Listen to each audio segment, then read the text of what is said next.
హిందూ ధర్మంలో మార్గశిర పూర్ణిమ యొక్క ప్రాముఖ్యత పాప విమోచనం, ఆధ్యాత్మిక శ్రేయస్సు మరియు జీవితంలో సుఖశాంతులను పొందడంలో ఉంటుంది. ఈ రోజు భగవాన్ విష్ణువును పూజించడం, ధ్యానం చేయడం, గంగా స్నానం చేయడం మరియు సాత్విక దానం చేయడం ద్వారా జీవుని కష్టాలు తీరుతాయి మరియు ఇంట్లో శాంతి సంపదలు వస్తాయి. ఈ మాసం భగవాన్ శ్రీకృష్ణుడికి అత్యంత ప్రియమైన మాసం.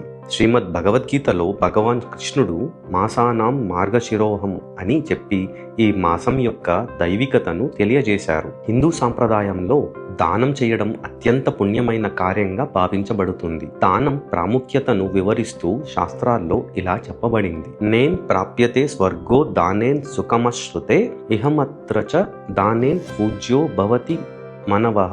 అర్థం, స్వార్థరహిత దానం చేసే వ్యక్తి ఈ లోకంలో గౌరవం, పరలోకంలో స్వర్గం, సుఖం, ఆనందం పొందుతాడు. మార్గశిర పూర్ణిమ పుణ్య సందర్భంలో 3,000 రూపాయలు సహాయం చేసి 100 దీనహీన, నిరాశ్రయ మరియు దివ్యాంగ పిల్లలకు భోజనం కల్పించండి.